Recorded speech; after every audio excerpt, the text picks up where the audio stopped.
Dios les bendiga, hermanos. Damos gracias a Dios otra vez por estar aquí. Qué bueno ha sido el Señor por permitirnos llegar ya hasta esta instancia para continuar con estas clases. Les recordamos nuevamente que las guías de este estudio está aquí debajo en la descripción de este video y de todas las clases que se han montado.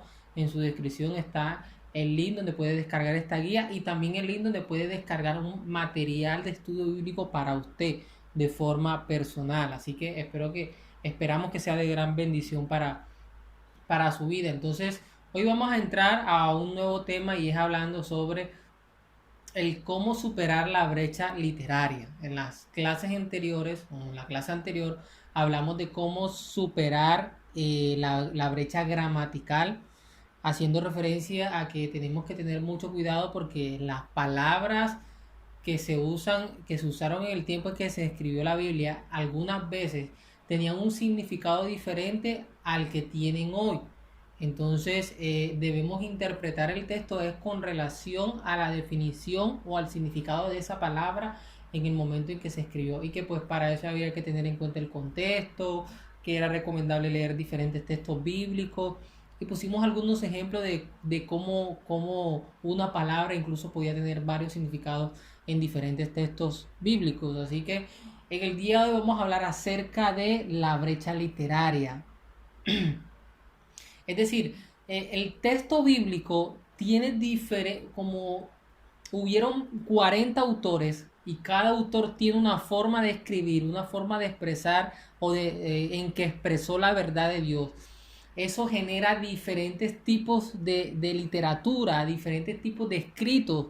Y cuando hablo de diferentes tipos de escritos no me estoy refiriendo al idioma, sino a la forma en cómo expresaban las verdades que Dios inspiraba a través de ellos. Entonces, hay que entender cuáles son esos tipos, porque entendiendo cuáles son esos tipos nos va a dar una mayor luz acerca de lo que el Señor quiera hablar en esos textos determinados o específicos. Entonces, un tipo de, un tipo de género literario que se ve mucho es el tipo de género literario que se le conoce como el legal. ¿Cuál es ese tipo de género literario legal? Bueno, es aquel en donde se dan mandatos imperativos. O sea, es aquel donde se dice no vas a hacer esto, vas a hacer esto, el Señor manda a que hagas esto, el Señor manda a que hagas esto, aquello, o a que no hagas esto. Es decir, el tipo de escritura o de texto legal es aquel donde se dan órdenes, donde se dan mandatos imperativos. ¿Qué quiere decir imperativo? Que debe hacerse así o no debe hacerse así como se describe. Eso se ve mucho en el libro de Éxodo, en el libro de Levítico, se ve mucho, obviamente que en el libro de texto también hay algunos, pero en general ese tipo de texto es ese, es donde hay mandatos imperativos, donde hay declaraciones imperativas, donde hay eh, mandatos de Dios hacia la audiencia inicial y posiblemente dependiendo de si el mandato cumple para nosotros. Recordemos la clase anterior que hay mandatos que de pronto son nada más para la época inicial y no para nosotros, pero pueden haber mandatos que cumplan tanto para la época de ellos, del pueblo de Israel o de ciertos personajes en la Biblia, como para nosotros. Entonces, ese es un tipo de texto legal. Aquí dice, aunque el término ley generalmente se refiere a los primeros 5 libros de la Biblia. El material legal, es decir, el conjunto de textos que incluye mandamientos para los israelitas. Ese es el tipo de texto legal. Existe otro tipo de texto legal y es uno de los que más se ve e incluso es uno de los tipos de textos que puede causar malas interpretaciones y es el de la narrativa. Quiero leer un momento que es el de narrativa. Dice, una narración es por supuesto una historia, pero una narración bíblica es una historia contada con el propósito de transmitir un mensaje a través de las personas y de sus problemas y situaciones. Las narraciones bíblicas son selectivas e ilustrativas. Entendamos algo, y es que la Biblia usa un tipo de escritura, por así decir, de narración, de literatura, perdón, que se llama narrativa. ¿En qué consiste la narrativa? En contar una historia. Pero el propósito a la hora de estudiar la Biblia, cuando la Biblia hace una narrativa, es contar una historia, pero para transmitir algo, para dejar claro algo, para mostrar un principio, para dejar claro una verdad. Ese es el propósito principal de la narrativa, pero hay que entender algo en este tema, perdón.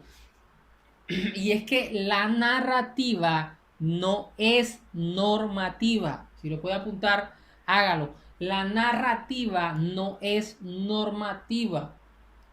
Usted se puede haber encontrado con casos en donde la persona que enseña cuenta la historia o lee una narración de algo que pasó, una historia de David, la historia cuando venció a Goliat, alguna historia donde el texto narra algo.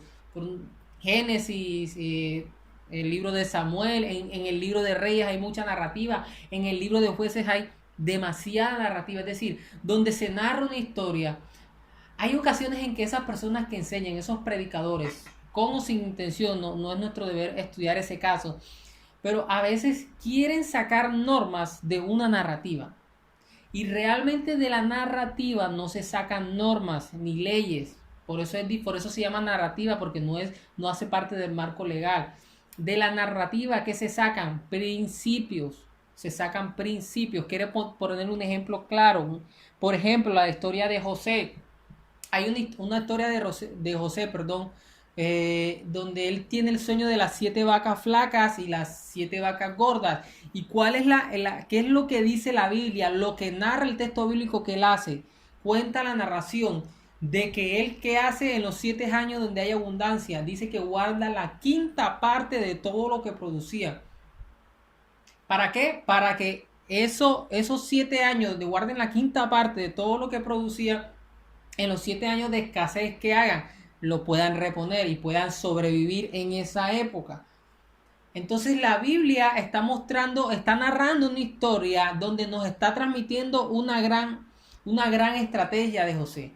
Y es que él guarda la quinta parte en los 7 años de bendición, en los 7 años donde el pueblo de Egipto estaba, pues donde estaba la cosecha normal, fluyendo de forma normal, para que en el tiempo de escasez pudieran tener provisión. Y la quinta parte equivale al 20%. Ahora, ahí nos deja un principio muy bonito, muy bello. ¿Cuál es? El principio del ahorro. Es decir, usted puede leer ese texto y usted puede decir, wow, voy a aplicar este texto a mi vida. Voy a ahorrar la quinta parte de todo lo que gane. Voy a guardar el 20% de todo lo que gane y voy a juntar para algo en específico o para lo que necesite a futuro. Pero ¿qué hizo ahí? De la narrativa usted sacó un principio.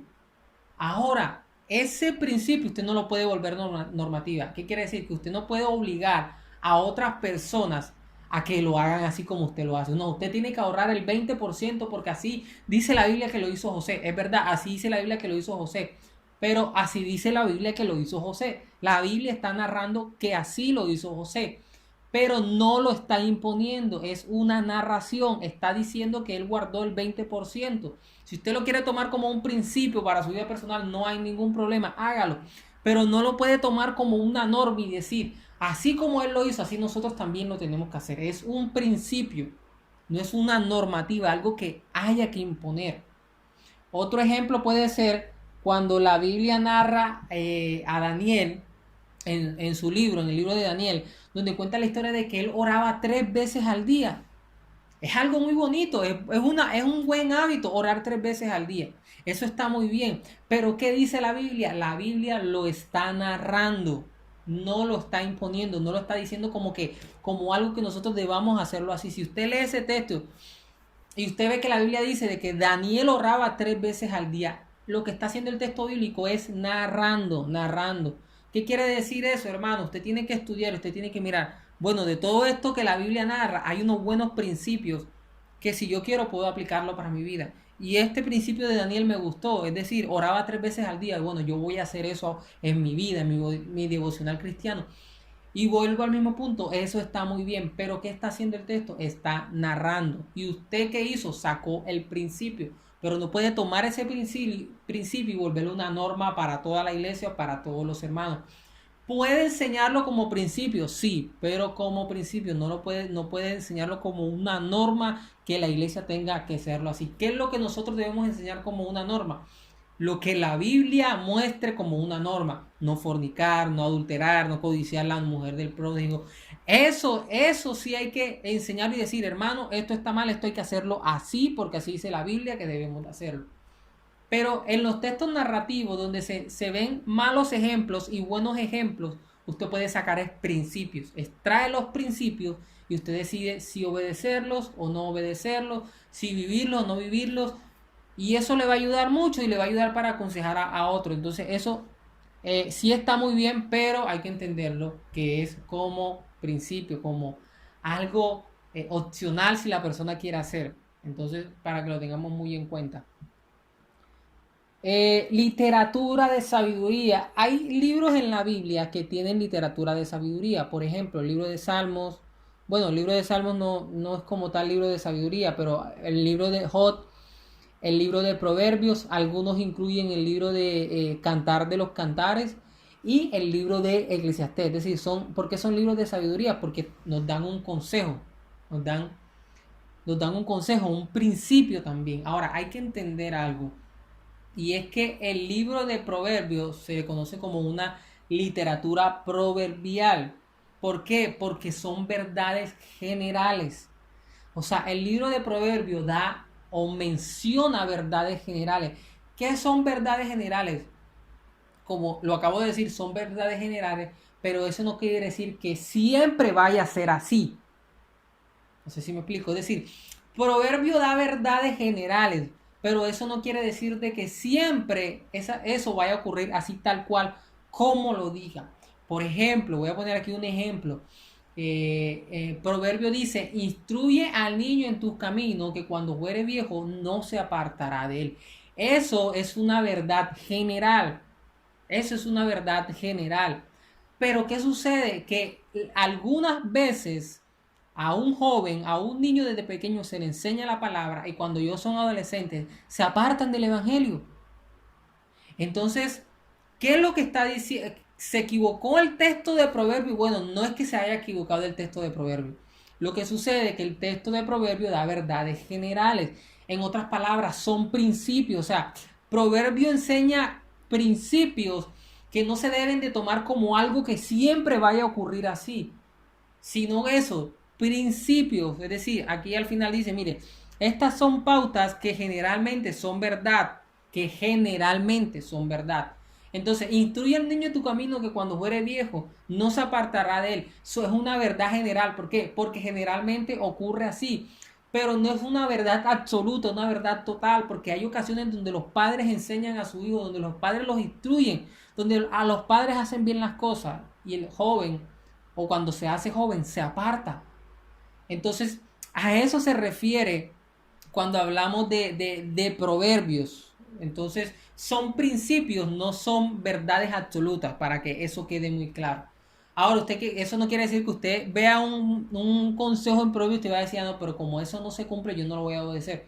Obviamente esa no es la idea. La idea es que usted trate de cumplir todos los buenos consejos que dé proverbios. Todos los buenos consejos. Por ejemplo, pues hay frases de barrio, por así decirlo, de el que madruga, Dios lo ayuda. Bueno, eso es algo parecido, eso es como un proverbio.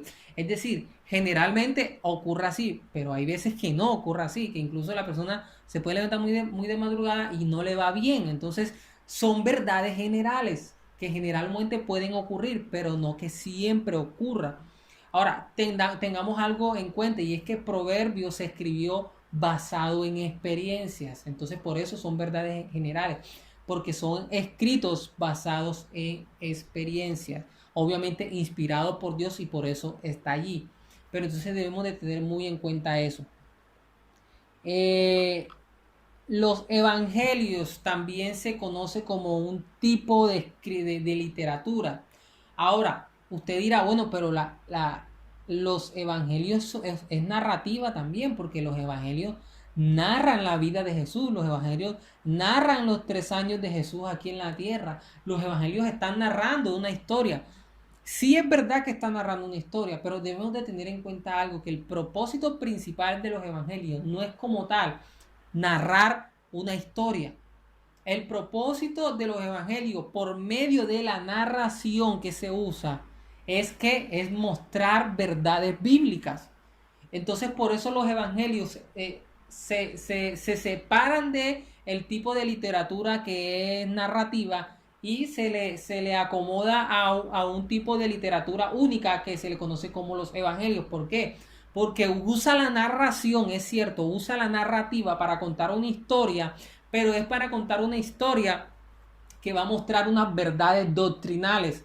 Cristo vino aquí por medio de lo que vivió a mostrar verdades doctrinales, a mostrar el reino, a mostrar la gracia, a mostrar la justificación por fe. Entonces, a eso vino Cristo. Entonces, por eso los evangelios están puestos como en otro tipo de literatura, por así decirlo. Entonces, para que lo tengamos muy en cuenta.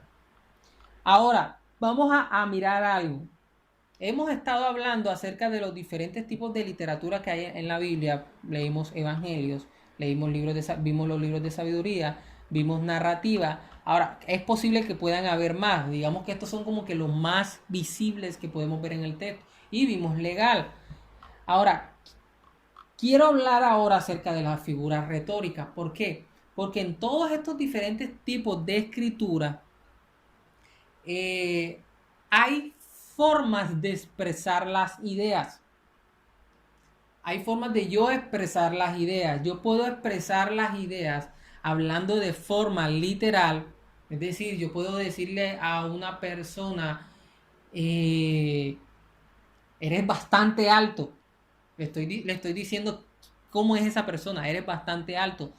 Le estoy expresando la idea de forma literal. Estoy usando las palabras en su significado original. Pero yo puedo usar figuras retóricas para expresar la misma idea. ¿Qué quiere decir? ¿Qué quiere decir usar figuras retóricas? Lo que quiere decir esto es usar palabras dándole un significado que no es el que habitualmente tiene esa palabra. Por ejemplo, yo lo acabé de decir, yo le puedo decir a una persona, eres bastante alta. Estoy usando cada palabra en su definición o en su significado original. Pero yo también puedo decirle, eres una vara de premio.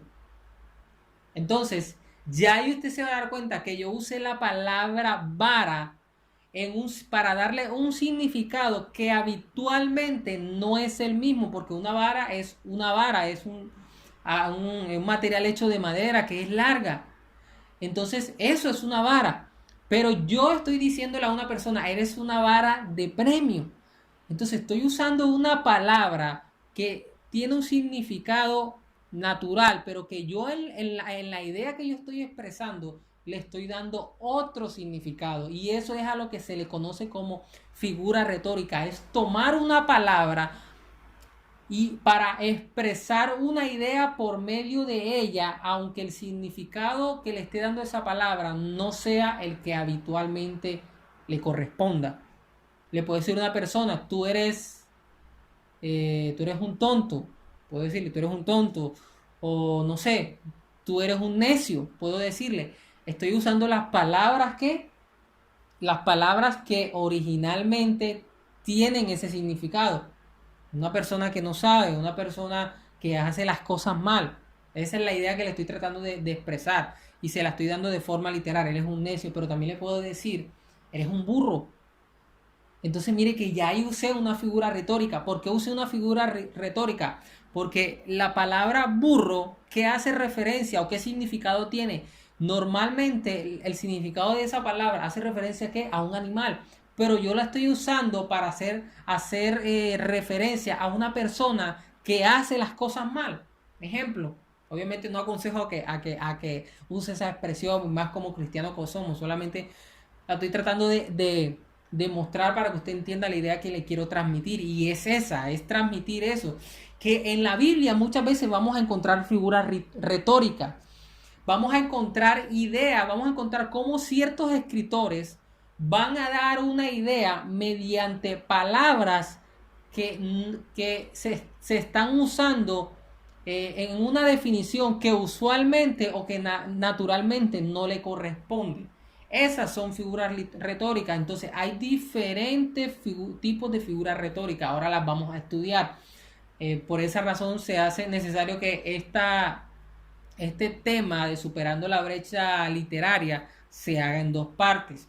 Porque hay diferentes tipos de figuras retóricas que usted debe de tener en cuenta a la hora de estudiar el texto. Entonces, ¿qué es una figura retórica? ¿Qué es una figura retórica? Por ejemplo, bueno, ya le expliqué el concepto de qué es una figura retórica. Es cuando alguien usa ciertas palabras para darle un significado diferente o un significado que naturalmente no es el que le corresponde para expresar una idea. Por ejemplo, cuando Juan el Bautista dijo, he aquí, he ahí el Cordero de Dios. Entonces, mire que ahí, ¿qué hizo Juan el Bautista? Usó esta palabra, cordero. Cordero. ¿Y qué es un cordero? Es una oveja.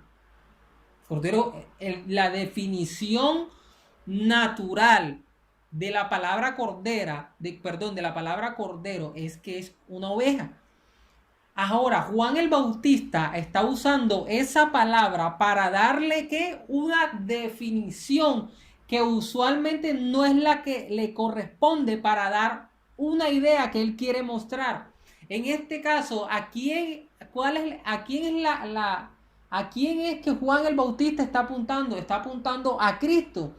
Entonces Juan el Bautista está expresando una idea mediante una palabra que es cordero para hacer referencia a, ¿qué? A Cristo. Juan pudo hablar de forma literaria y decir, he aquí, este es el Cristo de Dios, o este es Jesucristo, el Hijo de Dios. Él pudo haber dicho eso y estaba bien, pero él quiso usar una figura retórica, quiso usar una palabra que no tiene que tiene un significado diferente, o que tiene un significado natural, que en la idea que él está usando no corresponde.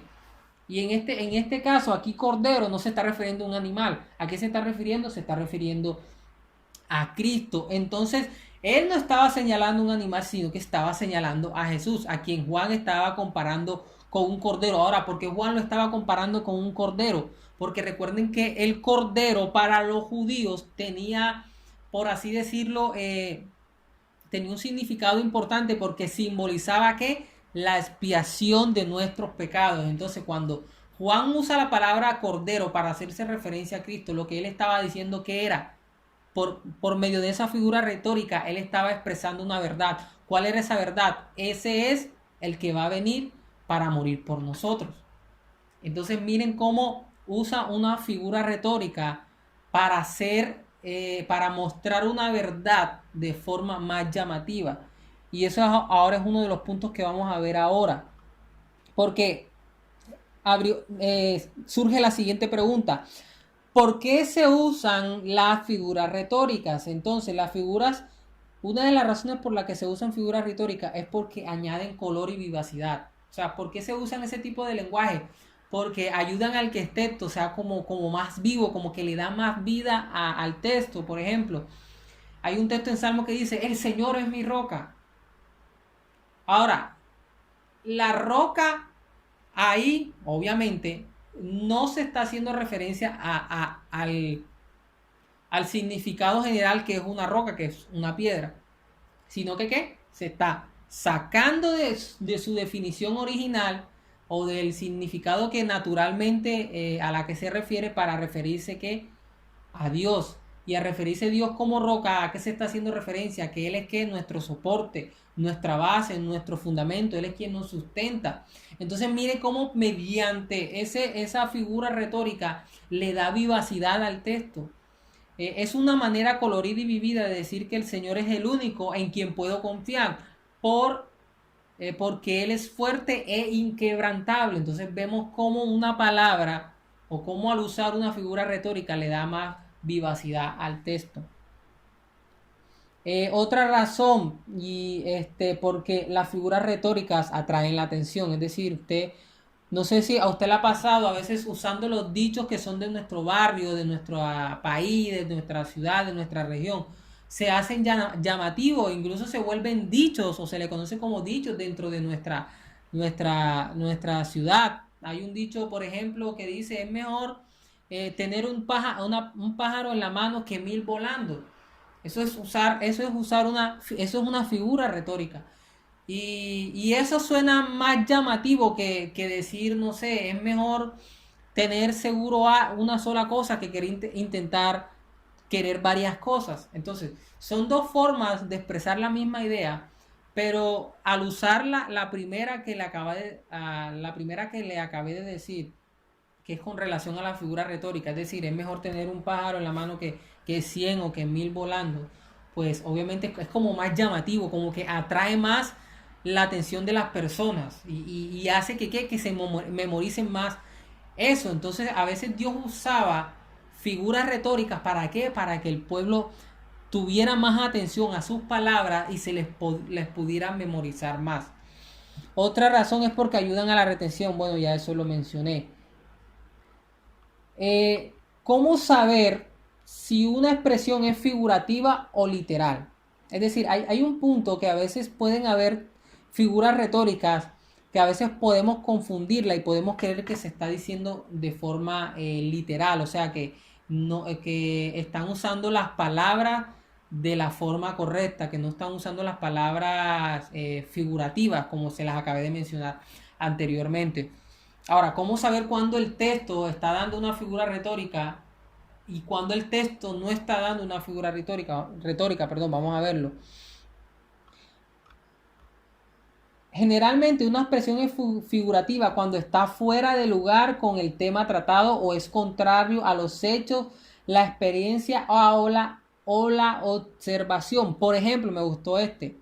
Si escuchamos a un comentarista decir, los halcones vencieron a los leones, nosotros no vamos a entender nosotros inmediatamente entendemos que están hablando, ¿qué? De dos equipos, no vamos a entender que están hablando de dos animales, donde unos halcones están literalmente acabando con unos leones.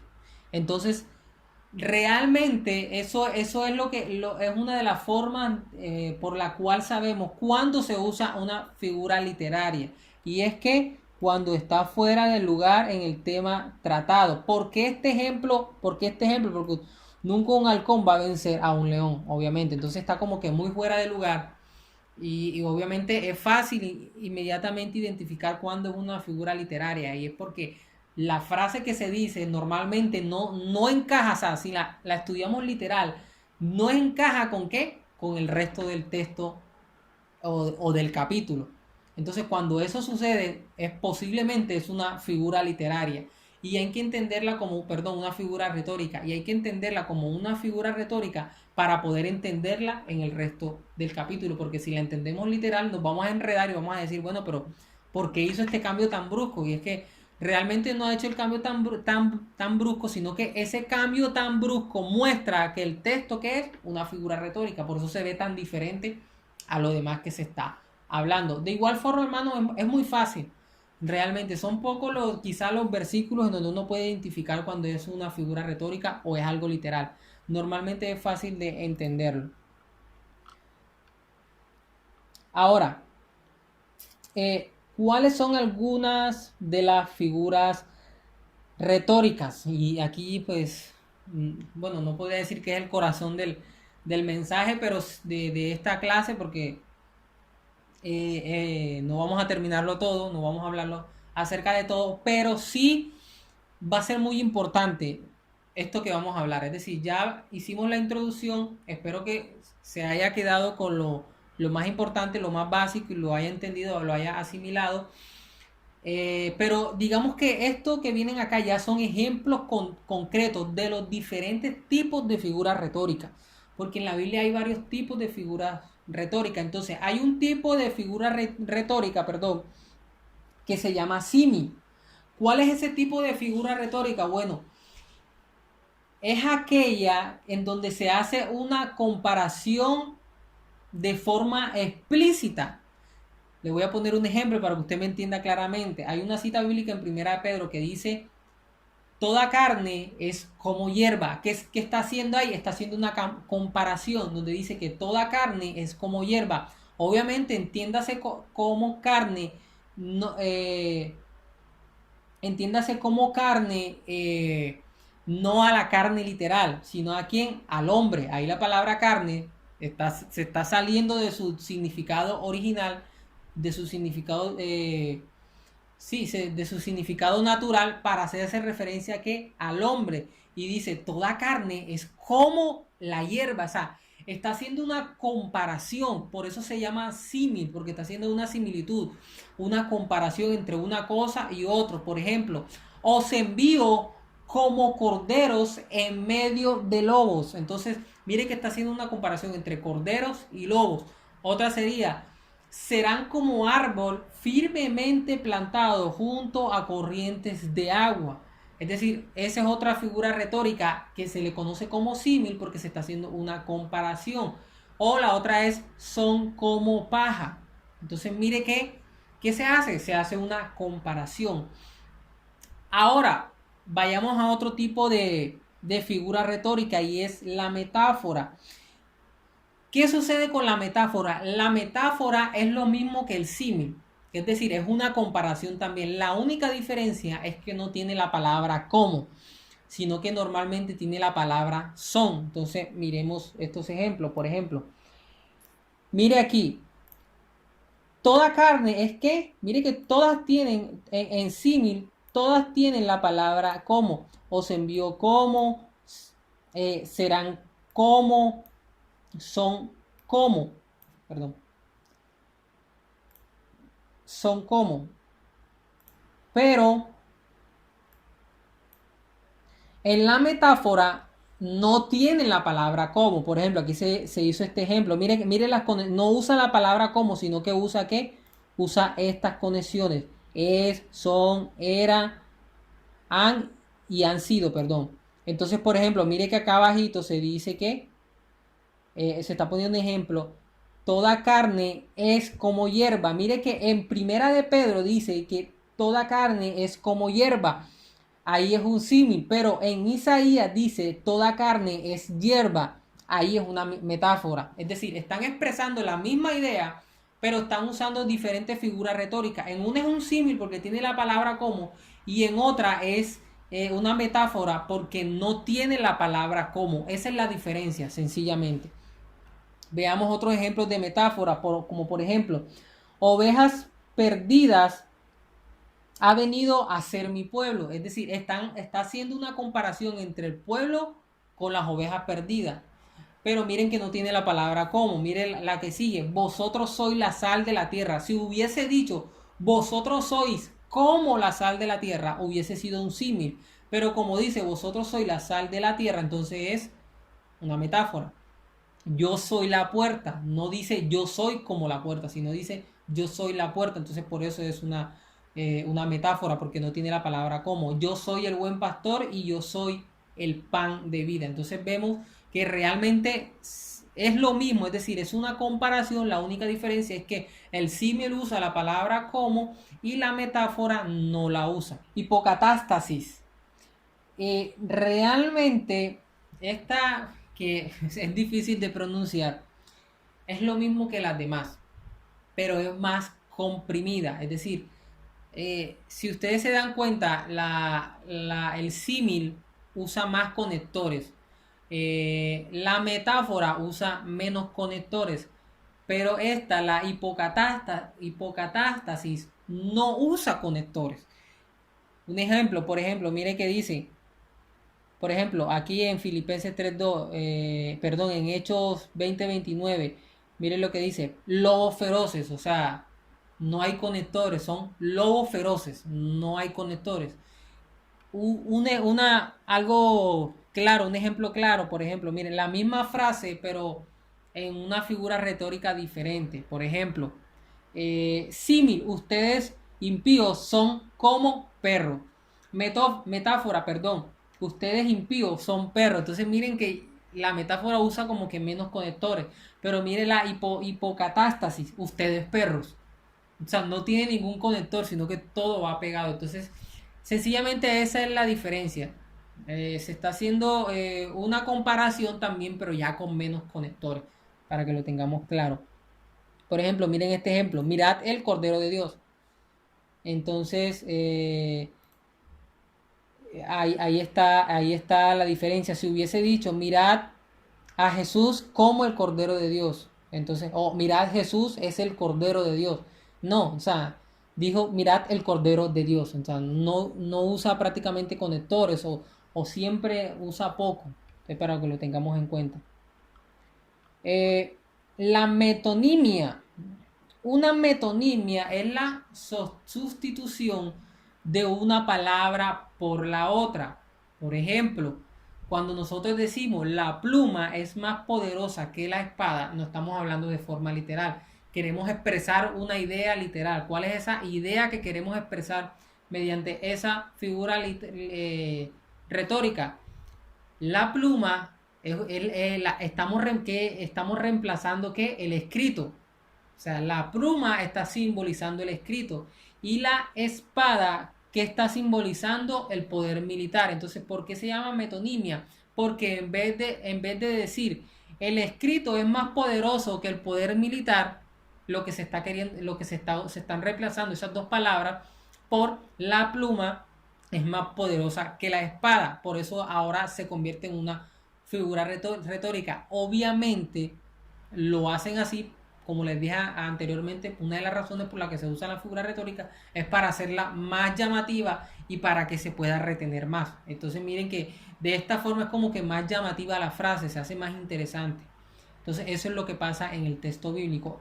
Sinédoque. Bueno, el sinédoque, digamos que es un tipo de figura literaria donde se reemplaza un todo por una parte o se reemplaza una parte por un todo. No sé si me hice entender. Ahora con los ejemplos lo vamos a tener más claro, pero vuelvo a repetir. Sinédoque es una figura retórica donde se reemplaza un todo por una parte o se reemplaza una parte por un todo. Vamos a poner un ejemplo. Mire lo que pasó en Lucas 2.1. César Augusto decretó que se levantará un censo tomado de todo el mundo habitado. Entonces mire algo. Aquí está diciendo de que se va a tomar un texto. Se va a tomar un texto ¿qué? De todo el mundo habitado. Entonces mire, ¿por qué eso es un sinédoque? Porque se está reemplazando una parte por un todo. Obviamente que César Augusto no se estaba refiriendo a todo el mundo habitado, porque el censo no llegó hasta América, el censo no llegó hasta toda África, el censo no cubrió toda Asia y mucho menos el censo no cubrió toda Europa. Ahí cuando habla de todo el mundo habitado, se está refiriendo ¿qué? A una parte. ¿Cuál es esa parte? Una parte conocida. Por eso se llama sinédoque, porque ahí se está usando el todo para reemplazar ¿qué? Una parte. Entonces, él pudo haber dicho de forma literal, César Augusto decretó que se levantará un censo tomado de todo el mundo conocido. Esa es la idea clara, esa es la idea literal. Pero él usó un sinédoque o una figura retórica llamada sinédoque. ¿Por qué? Porque reemplazó una parte para hablar del todo. Vamos, otro ejemplo, este que está acá abajo. Sus pies corren al mal. ¿Qué se está usando ahí? Se está usando unas partes de las extremidades de nuestro cuerpo. ¿Pero para qué? Para hacer referencia a todo el cuerpo. Entonces mire que ahí se hizo lo contrario. En la primera se usó el todo para hacer referencia a una parte y aquí se usó una parte para hacer referencia al todo. Es decir, cuando se dice sus pies corren al mal, usted no lo puede entender de forma literal. Es decir, que el cuerpo está aquí y que los pies corren al mal. Obviamente que no. Ahí tenemos que entenderlo como una figura retórica y ese es, en este caso es sinédoque. Cuando habla de sus pies corren al mal, es decir, de una parte de sus extremidades, realmente el que escribe eso, en este caso Salomón, ¿a qué se está refiriendo? Se está refiriendo a todo el cuerpo, se está refiriendo a toda la persona en sí que va hacia el mar. Entonces se está usando una parte para hacerse referencia a qué? a un todo. Vamos a ver más ejemplos porque posiblemente este sea uno de los más complejos para entender. Por ejemplo, Pablo dice que Priscila y Aquila pusieron sus cuellos por mi vida. Entonces, se está usando una parte del cuerpo, pusieron sus cuellos por mi vida. Pero obviamente que no está hablando de forma literal de que pusieron el cuello. ¿A qué se está refiriendo? Que se expusieron todo completamente. Entonces, nuevamente se usó una parte del cuerpo para referirse que a todo el ser como tal. Entonces por eso se llama sinécdoque, porque se está usando una parte para referirse al todo. Merismo. Ese es otro tipo de figura retórica que se ve en la Biblia. Por ejemplo, un merismo es una forma de sinécdoque, es parecido, en la que está sustituida la totalidad o el conjunto por dos partes con, contrastantes o opuestas. Un ejemplo para que lo podamos entender. Cuando el salmista dijo, tú conoces mi sentar y mi levantar.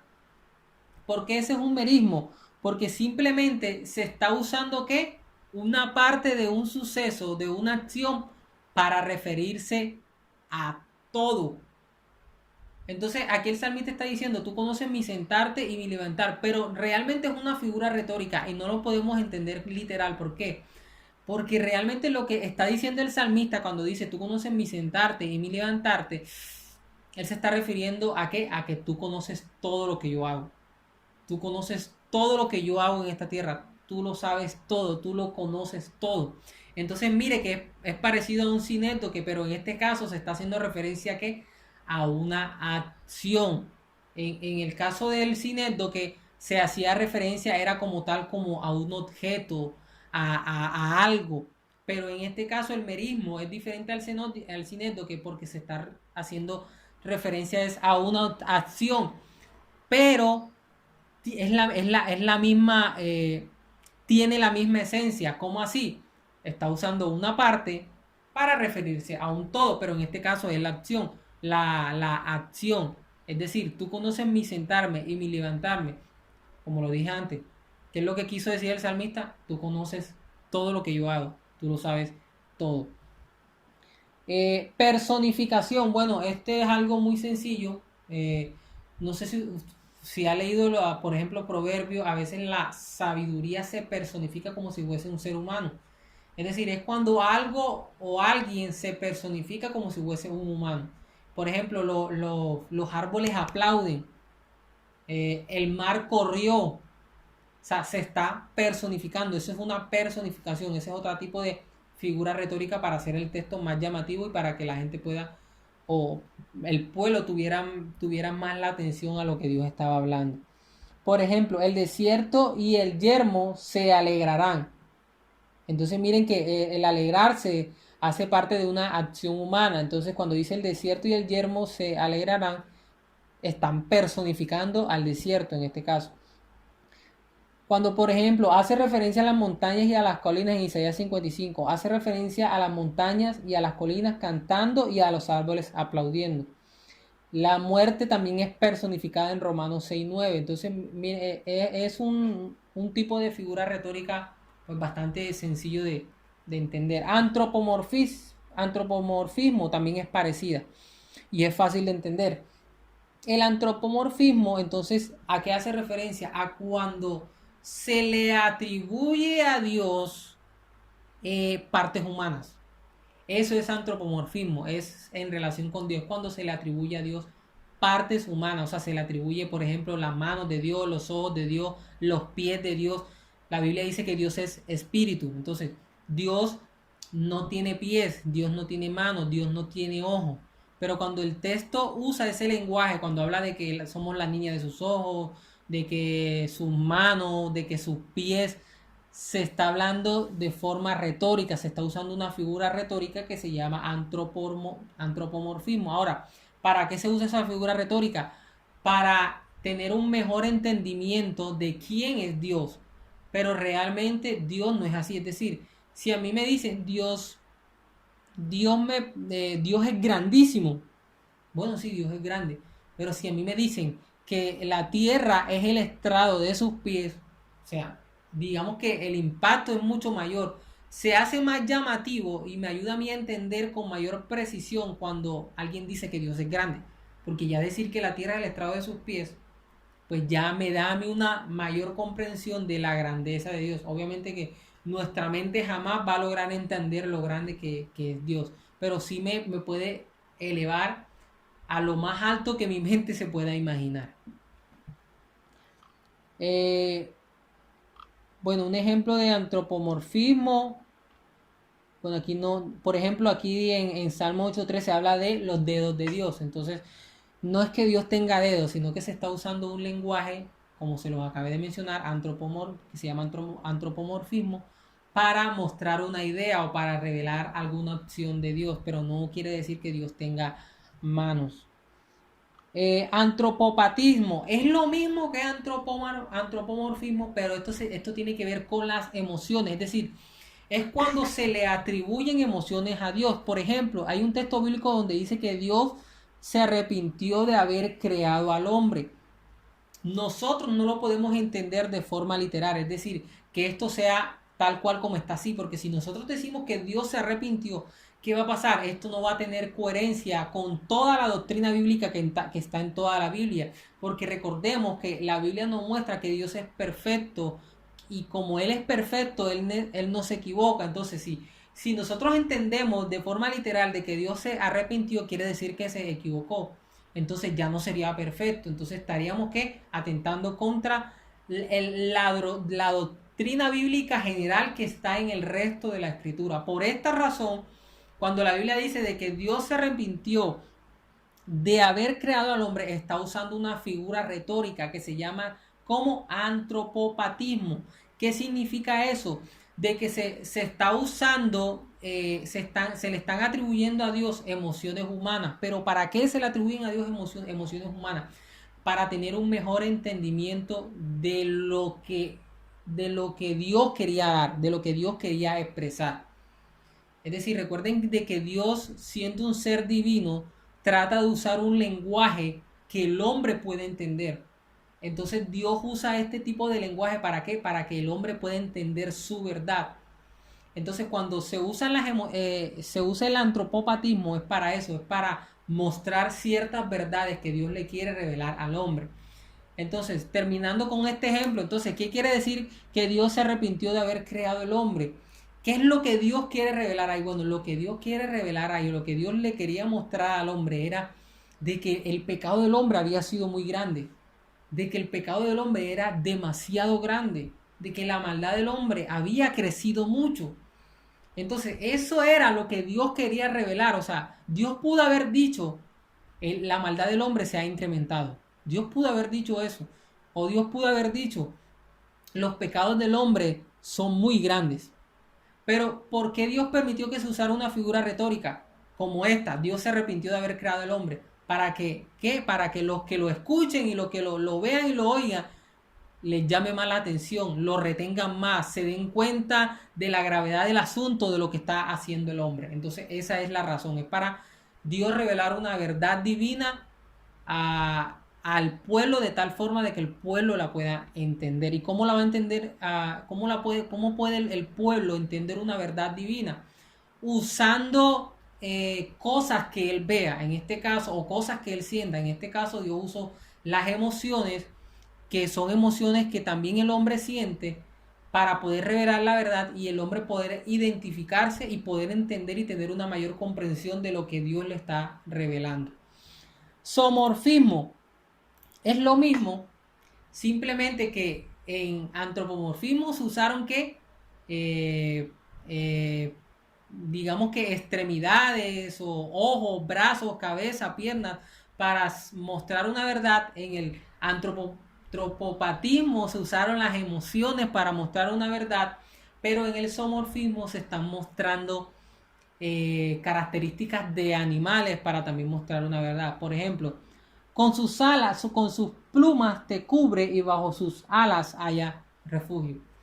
Entonces, ¿por qué esa es una figura retórica llamada zoomorfismo? Porque está usando unas características o unos atributos de un humano se le están asignando a Dios con qué fin, con el fin de mostrar una verdad. ¿Cuál es la verdad? De que Dios nos guarda y nos protege. ¿Por qué Dios usó y por qué Dios usó entonces a un animal? ¿Por qué Dios quiso compararse con un animal? ¿Por qué? Porque ya el hombre en su forma de vida ya conoce cómo trabajan los animales, conocen cómo los animales cubren a sus polluelos con sus alas. Entonces cuando Dios dice yo los protejo como la gallina protege a sus polluelos, un ejemplo, el hombre que pasa va a captar con mayor precisión qué es lo que Dios le está hablando y qué es lo que Dios le está queriendo decir. Entonces, siempre es eso, hermano. La figura retórica siempre lo que busca es tratar de mostrar una verdad divina al hombre en una forma o en un sentido que el hombre la pueda comprender. ¿Y cuál es esa forma? Usando cosas que el hombre ve o usando cosas que el hombre siente.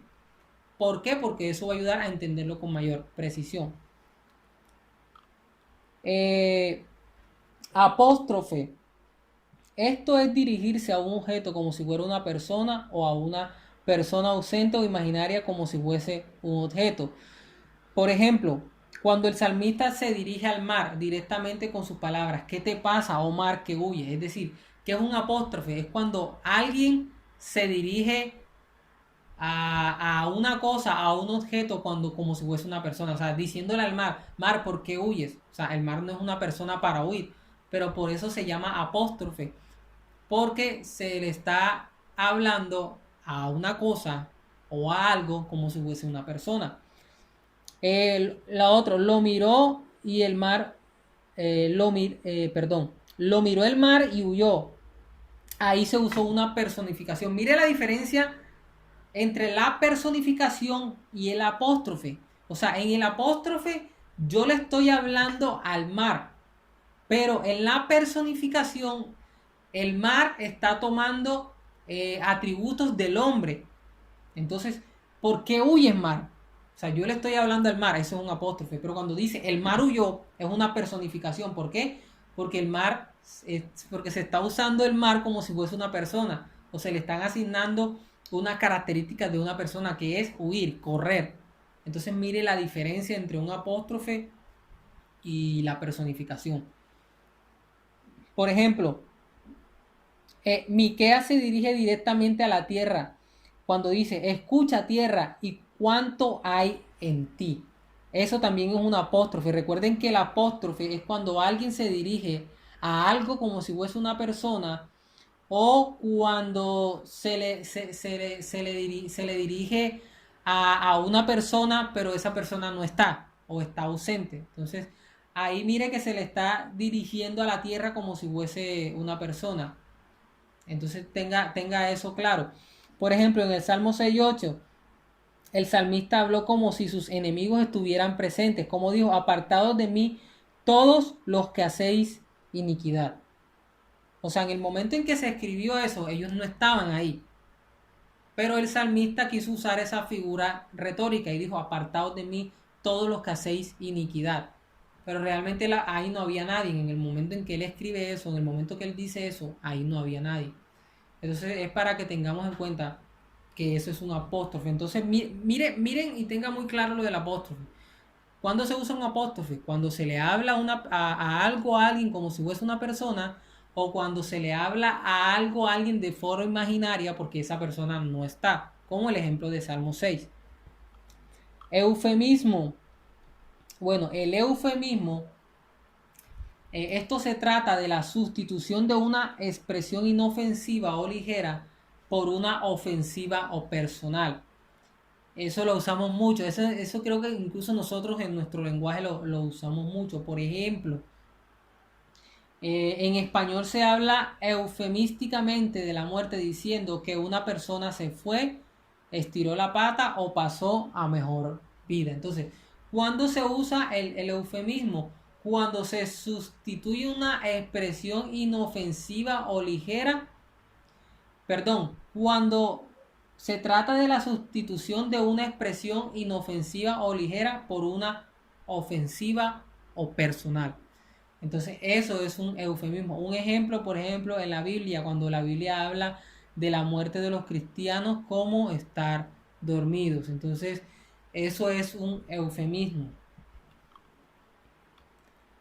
Entonces, en la próxima parte vamos a seguir hablando acerca de otras figuras retóricas. Por ejemplo, está esta de la pregunta retórica, pero la vamos a hablar en la próxima clase. Lo importante ahora, hermano, es que tenga claro pues ya los puntos que hemos tratado y que veamos la importancia de la figura retórica, porque si nosotros no tenemos claro la importancia de las figuras retóricas en el texto bíblico, vamos a tomar algunas figuras retóricas como si fuesen literalmente así y nos vamos a poder confundir y malinterpretar el texto. Entonces es importante identificar la figura retórica para entender el verdadero significado de ese texto. Así que eso ha sido todo por hoy.